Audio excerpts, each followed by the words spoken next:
반도체 디스플레이 업계가 80조 원을 투자해 미래를 선도할 기술 개발에 나섭니다. 삼성생명과 삼성화재 CEO가 50대로 교체됐습니다. 삼성금융 계열사 인사가 급물살을 타면서 그룹 지배구조 개편이 초읽기에 들어갔습니다. 알뜰폰 업계가 이동통신사에 내는 통신망 비용을 인하하는 데 총력을 기울이고 있습니다. 고압가스 저장 산정 기준 개선이 시급하다는 지적이 나오고 있습니다.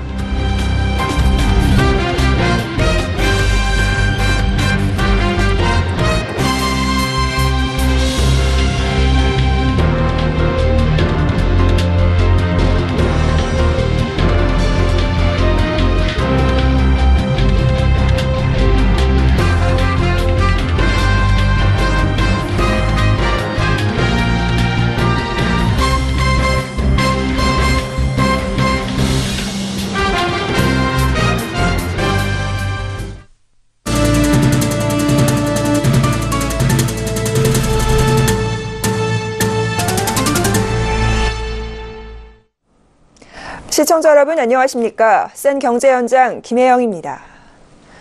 정부가 반도체 디스플레이 산업 발전 전략을 내놨습니다. 이들 분야는 국내 기업이 이미 세계 시장을 주도하고 있지만 미래 시장까지 선도하기 위해선 획기적인 기술 개발이 필요하다고 진단했기 때문인데요. 업계에선 이 같은 정부의 전략에 80조 4천억 원의 통큰 투자를 약속했습니다. 보도에 정찬신 기자입니다.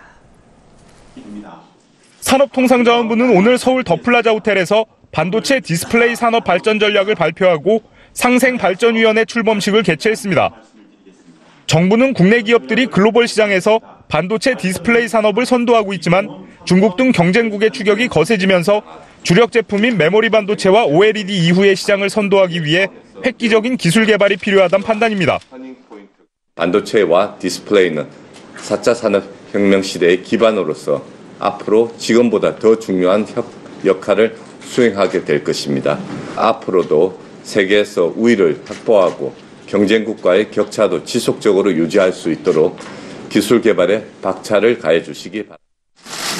정부의 이 같은 방침에 반도체 디스플레이 대기업은 80조 4천억 원의 대규모 투자를 약속했습니다. 반도체 분야에선 SK하이닉스가 31조 원, 삼성전자가 20조 4천억 원을 투자합니다. OLED 분야에선 LG 디스플레이가 15조 원, 삼성 디스플레이가 14조 원을 투자합니다. 미래 시장을 선도하기 위해 신기술 개발에도 나섭니다. 반도체 업계는 기존보다 전력 소모가 1000분의 1이면서 성능은 1000배인 반도체를 개발하겠다는 목표를 세웠습니다. 이른바 반도체 2킬로 프로젝트. 디스플레이 업계도 FIB 디스플레이 프로젝트를 추진합니다. 접이식, 두루마리형 디스플레이 제품 상용화가 목표입니다. 신시장 창출을 위해 업계는 올 상반기 중 자동차와 가전, 에너지, 바이오, 기계 등 5대 분야 R&D 및 표준화 공동 프로젝트도 진행할 예정입니다. 예를 들면 자율주행차용 인공지능 반도체와 인포테인먼트 디스플레이를 공동 개발하는 시기입니다.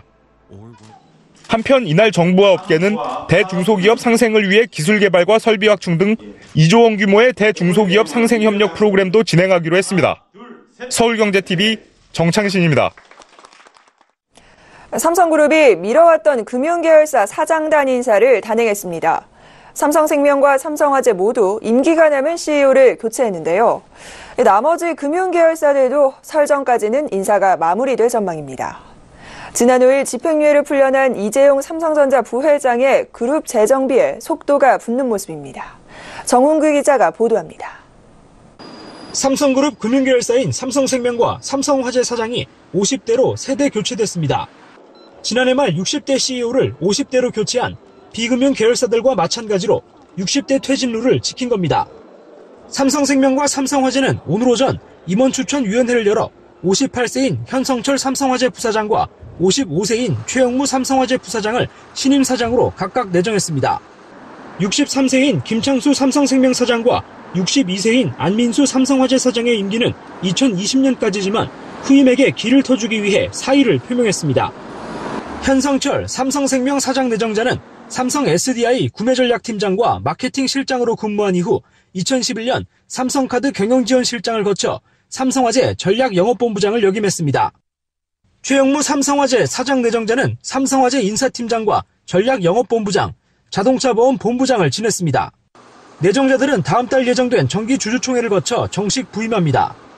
주총 일정을 고려할 때 삼성증권과 카드 등 나머지 금융계열사 사장단 인사도 설 전까지는 마무리될 전망입니다. 미뤄왔던 금융계열사 인사가 매듭지어지면 이재용 부회장은 지배구조 개편에 나설 것으로 예상됩니다. 이렇게 되면 지분 매각 이슈가 수면 위로 떠오르게 됩니다. 삼성그룹은 두 금융계열사가 가진 삼성전자 지분을 처분해야만 지주체제를 구축하고 금융산업 분리, 순환출자에서 금융그룹 통합감독 대응 등 모든 실타래를 풀 수 있습니다. 그동안은 이 부회장 부재 속에 계열사들이 어떤 결정도 내리지 못했지만 서둘러 금융계열사 사장단 인사가 진행된 만큼 조만간 지배구조 관련 후속 조치도 나올 것으로 보입니다. 서울경제TV 정은규입니다. 이 통사들이 저렴한 휴대폰 보편요금제를 도입하면 기존 저가요금제 사업자인 알뜰폰 업체들이 가장 큰 피해를 볼 것 같은데요. 이 역설적이게도 알뜰폰 업계가 보편요금제에 반대하지 않는다고 밝혔습니다. 대신 가장 절실하게 필요한 망도매 대가 인하에 화력을 집중하기로 했습니다. 망도매 대가 인하를 통해 더 싸고 경쟁력 있는 요금제를 출시해 이 통사들과 견줄 만한 경쟁자로 성장하겠다는 전략입니다. 이보경 기자가 보도합니다. 정부의 가계통신비 인하 정책으로 위기에 빠진 알뜰폰 사업자들이 전열을 가다듬었습니다. 어제 열린 한국알뜰통신사업자협회 정기총회에서 협회는 이석환 인스코비 사장을 회장으로 선출했습니다. 또 협회를 박차고 나갔던 업계 1위 CJ헬로가 탈퇴 의사를 철회했습니다. 이와 동시에 업계는 보편요금제에 대해서 반대하지 않는다는 입장을 명확히 밝히면서 보편요금제에 반대하는 이 통사들과 다른 길을 가겠다고 천명했습니다. 하지만 보편요금제를 찬성하되 조건이 있습니다. 알뜰폰 사업을 하면서 이 통사에 내는 통신만 비용, 즉 망도매 대가를 인하해달라는 겁니다. 알뜰폰협회는 망도매 대가 인하를 위해 내부의 비상대책반을 꾸리기로 했습니다. 망도매 대가는 알뜰폰 사업자가 이 통사로부터 망을 빌려 쓰고 지불하는 대가입니다. 인수위원회의 역할을 했던 국정기획자문위원회는 망도매 대가를 10%포인트 이상 인하할 것이라고 발표했지만 막상 작년 11월 최종 합의안은 7.2%포인트 인하에 그쳤습니다. 이마저도 속을 들여다보면 망도매 대가 인하가 거의 이루어지지 않았다고 알뜰폰 업계는 주장합니다. 협회는 망도매 대가 인하를 통해 알뜰폰을 활성화시키는 것이 가계통신비 인하를 이뤄낼 수 있는 방안이라고 주장합니다. 망도매 대가를 인하해서 알뜰폰 업계가 다양한 요금제를 내놓으면 경쟁이 활성화되면서 가계통신비 인하가 자연스럽게 이뤄질 거란 겁니다. 망도매 대가가 낮아짐으로써 알뜰폰 업계가 아주 저렴한 요금제들을 계속 내려왔어요. 알뜰폰이 확 낮아지니까 이 통사들이 이러다가 고객들 다 뺏기겠다. 긴장감이 생기니까 이 통사들이 낮출 수밖에 없었어요. 그러니까 아래를 확 내리니까 위에도 따라 내려오는 그런 구조였던 거고. 실제로 일본에서는 알뜰폰 업계가 성장하면서 알뜰폰의 가입자를 뺏긴 이 통사 KDDI가 최근 최대 20% 요금 인하를 단행하기도 했습니다. 정부와 이 통업계 간 지지부진하게 평행선을 달리는 보편요금제 논의에 새로운 변화가 생길 수 있을지 관심이 모입니다. 서울경제TV 이보경입니다.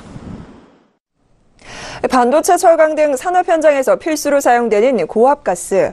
이 고압가스의 저장 산정 기준과 관련해 업계가 현행 제도를 바꿔야 한다고 목소리를 높이고 있습니다.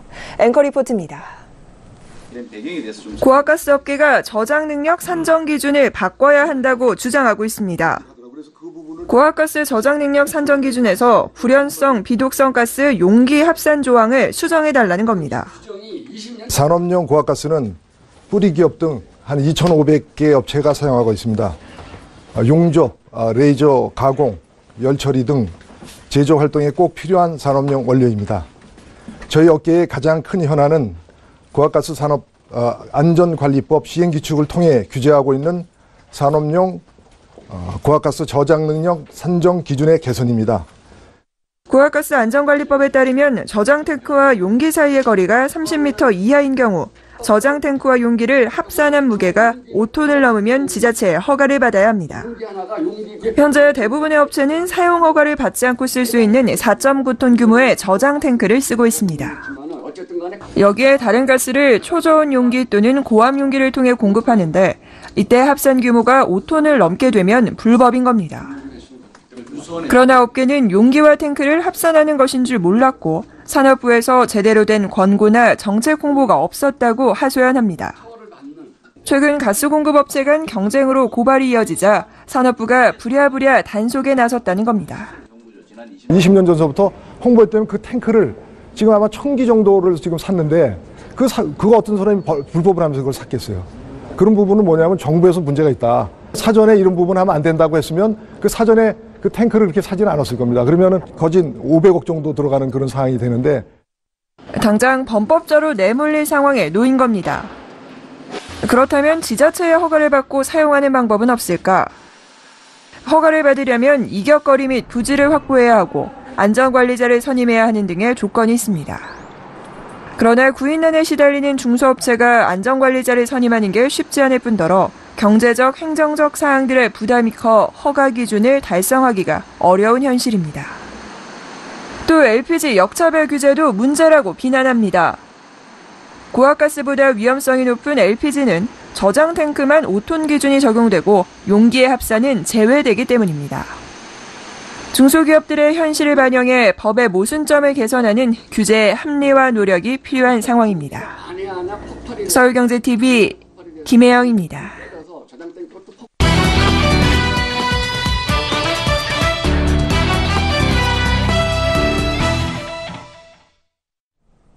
최근 미국 증시의 폭락으로 우리 증시도 크게 떨어졌습니다. 미국 증시의 경우 폭락한 다음 날 반등에 성공했지만 코스피 지수는 여전히 이렇다 할 반등의 기미를 보이지 못하고 있는데요. 그래서 오늘 투데이 포커스에서는 코스피 지수가 미국 증시 하락의 여파를 극복하지 못하는 이유가 무엇인지, 또 향후 전망은 어떨지 금융증권부 김성훈 기자와 알아보겠습니다. 자, 김 기자, 어제 코스피 지수가 2,400선이 붕괴가 됐습니다. 오늘 시장 상황은 좀 어땠나요? 네, 어제 코스피 지수는 2.3% 이상 떨어지면서 2,400선이 깨져서 2,396.56에 장을 마쳤습니다. 코스피가 2,400선 아래로 떨어진 것은 지난해 9월 이후 약 4개월 만입니다. 오늘은 개인의 매수세가 이어지고 외국인도 순매수로 돌아오면서 2,400선을 회복하긴 했습니다. 하지만 기관이 여전히 3,480억 원이 넘는 규모의 순매도를 보이면서 0.8% 소폭 오른 2,416.07로 거래를 마쳤습니다. 네, 다우지수 살펴보면 미국의 경우에는 하루 만에 반등에 성공을 했습니다. 그러나 우리나라 코스피 상승하지 못하고 있는데요. 그 이유 어디서 찾아볼 수 있나요? 네, 말씀하신 대로 다우지수는 폭락 다음 날인 현지 시간 6일 2.33% 상승 마감했습니다. 2016년 11월 이후 1년 3개월 만에 가장 큰 폭으로 오른 건데요. 다우지수가 회복하면서 일본, 대만 등 아시아 증시도 소폭 상승하거나 하락세가 진정되는 모습을 보였습니다. 이처럼 미국 증시가 반등했음에도 다른 아시아 국가 증시와 달리 코스피가 더 떨어진 것은 미국의 국채금리 상승과 기준금리 인상에 대한 우려가 여전히 남아있기 때문입니다. SK증권은 금리 인상에 대한 부담이 증시 유동성 우려에 더해 기업 이익에 대한 불안감까지 불러일으키고 있다고 분석했습니다. 오늘이 옵션 만기일이라는 점도 우리 증시의 하락폭을 키운 원인이 됐는데요. 옵션 만기를 앞두고 외국인과 기관이 매도 물량을 풀면서 증시를 붙잡았다는 설명입니다. 네, 이렇게 증시가 주저앉게 되면 사실 투자자들 고민이 깊어질 수밖에 없습니다. 향후 어떻게 될까 궁금해하시는 분들 많을 텐데요. 전망은 좀 어떻습니까? 네, 많은 전문가들은 변동성 장세가 당분간 이어지겠지만 조정을 거친 후에는 실적 장세가 찾아올 것이라고 전망합니다. 뉴욕 증시가 반등에 성공하긴 했지만 미국의 국채금리와 기준금리가 변수로 남아있기 때문에 2,400선에서 약보합을 이어갈 것이라는 분석입니다. 유안타증권은 오는 13일 1월 FOMC 회의록이 발표되는데 급진적 통화 정책이 나온다면 시장에 부담이 될 수 있고 14일 발표되는 미국 소매 판매도 부진할 경우에 증시 변동성을 키울 수 있다고 설명했습니다.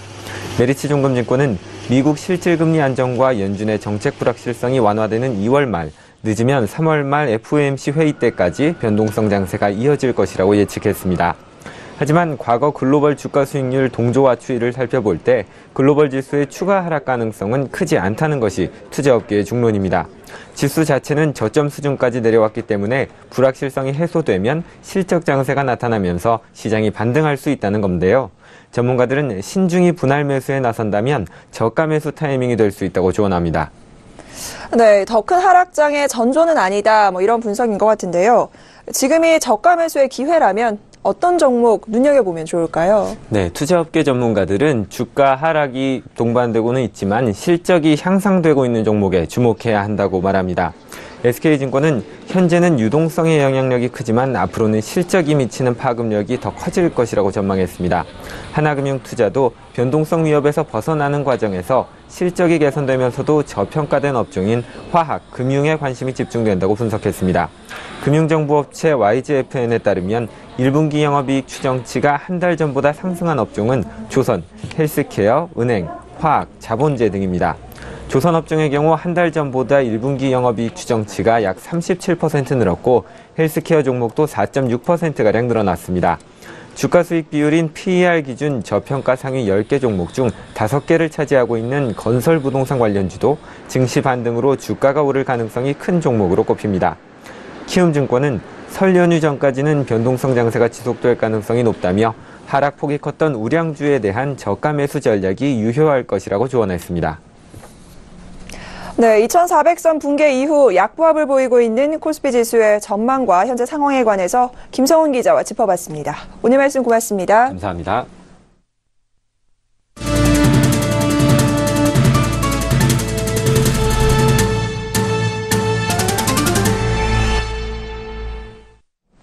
테슬라 상장 1호 기업인 카페24가 코스닥 상장 첫날인 오늘 상승 마감했습니다. 시초가가 공모가 57,000원 대비 48.2% 높은 84,500원으로 장을 출발한 카페24는 오전 10시 5분께 92,200원까지 오르기도 했습니다. 이후 반등을 반복하다 시초가보다 0.24% 오른 84,700원에 거래를 마쳤습니다.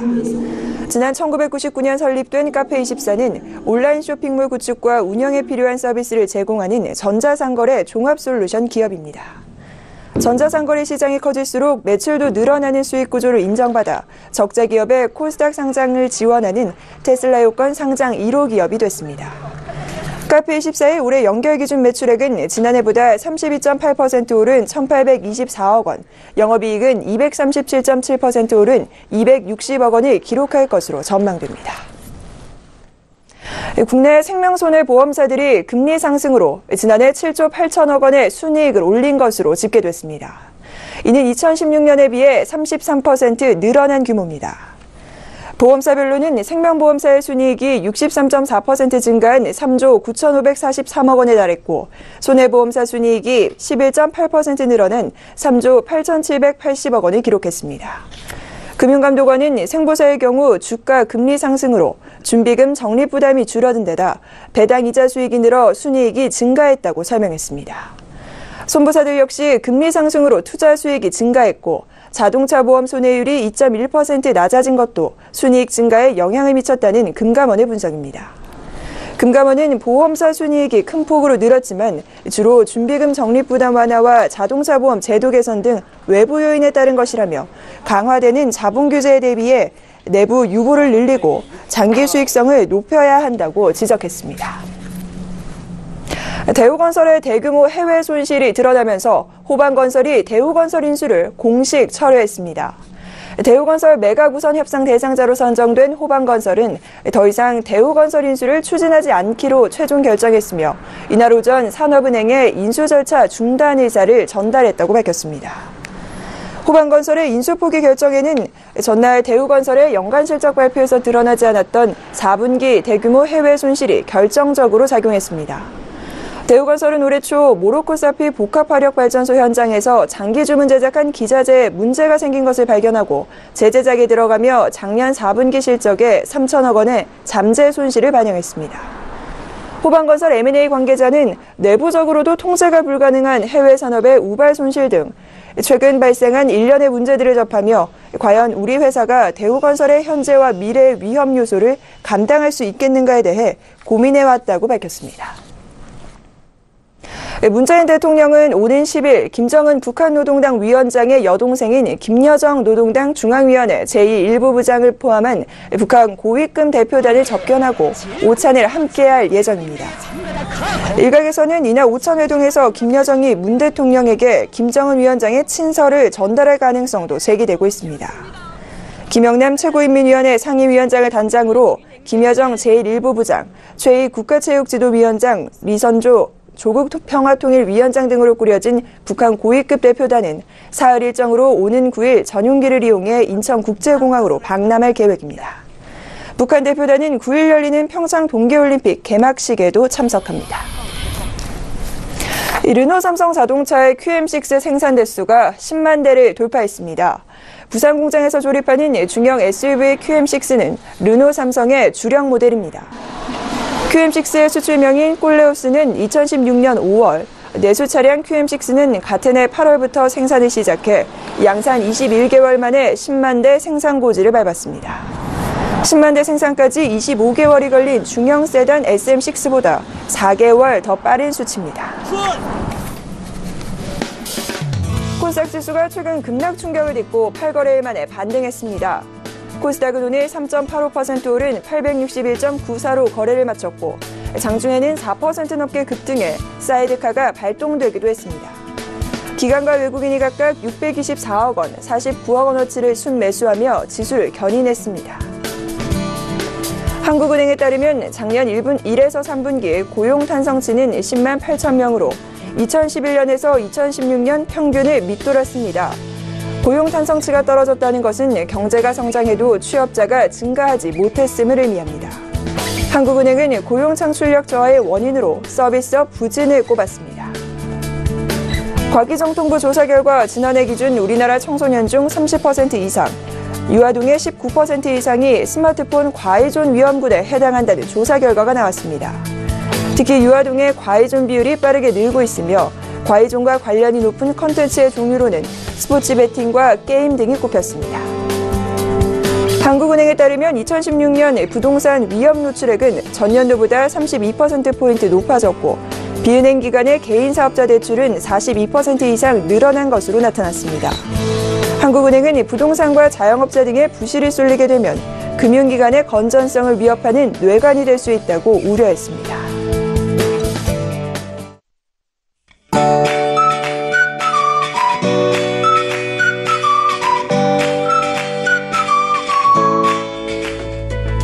안녕하세요. 큐에더 라이프스타일 예보 허수진입니다. 볼에 와닿는 공기가 한결 부드러워졌습니다. 내일은 오늘보다 날이 더 풀리겠는데요. 내일 아침 서울의 기온 영하 6도, 낮 기온은 5도까지 오르겠습니다. 이렇게 추위가 풀리면 미세먼지가 말썽이죠. 내일 전국적으로 미세먼지 농도가 일시적으로 높아질 가능성이 있어 주의하셔야겠습니다. 한편 동계올림픽 개회식이 하루 앞으로 다가왔는데요. 우려했던 개막식 한파는 없을 것으로 보입니다. 기온 영하 2도에서 영하 4도 정도로 크게 떨어지지 않겠는데요. 단 찬바람이 불면서 몸으로 느껴질 때는 이보다 2, 3도가량 더 낮을 수 있다는 점 참고하시기 바랍니다. 내일 우리나라는 동해상에 위치한 고기압의 가장자리에 들겠지만 경남 남해안은 약한 기압골의 영향을 받다가 벗어나겠습니다. 이어서 자세한 지역별 날씨는 나절 예보로 알아보겠습니다. 중부지방 종일 하늘에 구름 많겠습니다. 서울의 아침 최저기온 영하 6도, 낮 최고기온은 5도로 오늘보다 크게 오르겠습니다. 동해안을 따라서는 건조경보가 발효 중인 만큼 화재 예방에 주의하셔야겠고요. 기온은 오늘보다 큰 폭으로 오르겠습니다. 경남 남해안은 새벽부터 아침 사이 눈이나 비가 조금 내리겠고 그 밖에 남부지방은 종일 구름만 많겠습니다. 남해상으로는 눈이나 비가 내리다 그치겠고요. 물결은 동해상에서 최고 2.5m로 약간 높게 일겠습니다. 일요일부터 월요일 사이 또 한 번 반짝 추위가 찾아올 전망입니다. 날씨였습니다. 생경제 현장 준비한 소식 여기까지입니다. 시청해주신 여러분 고맙습니다.